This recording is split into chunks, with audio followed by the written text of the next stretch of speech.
Dear friends, good morning.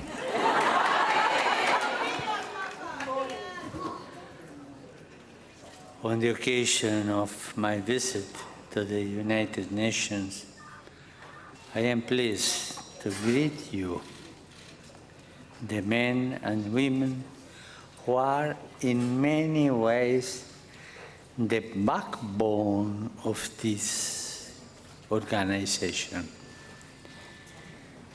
I thank you for your welcome, and I am grateful for all that you have done to prepare for my visit. I would ask you also to offer my greetings to the members of your families and to your colleagues who could not be with us today because the lottery.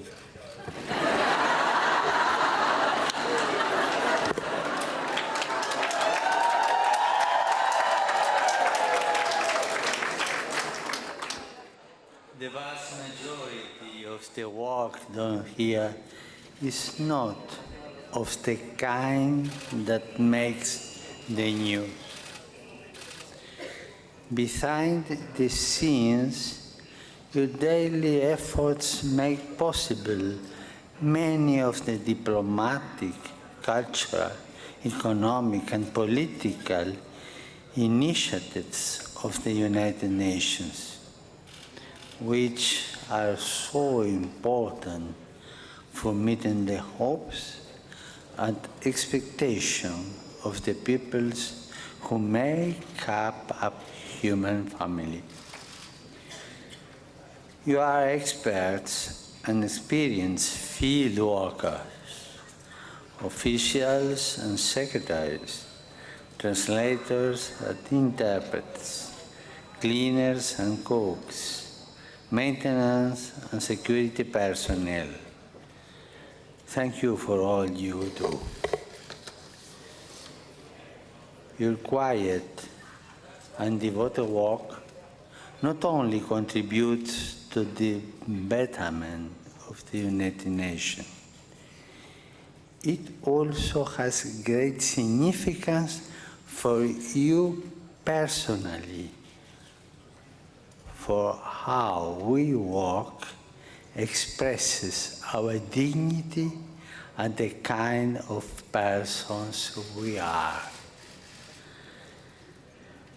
Many of you have come to this city from countries the world over. As such, you are a microcosm of the peoples which this organization represents and seeks to serve. Like so many other people worldwide, you are concerned about your children's welfare and education. You worry about the future of the planet and what kind of a world we will leave for future generations. But today, and every day, I would ask each of you, whatever your capacity, to care one another. Be close to one another. Respect one another. And so, embody among yourselves this organization's ideal of a united human family, living in harmony, working not only for peace, but in peace, working not only for justice, but in a spirit of justice.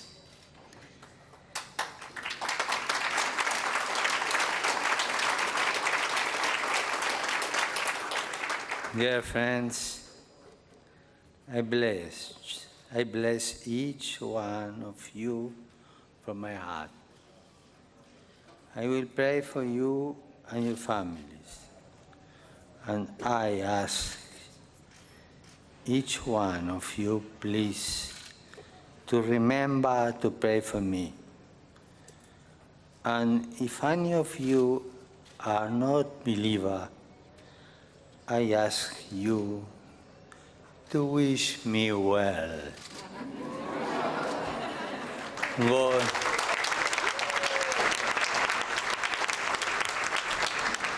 bless you all. Thank you.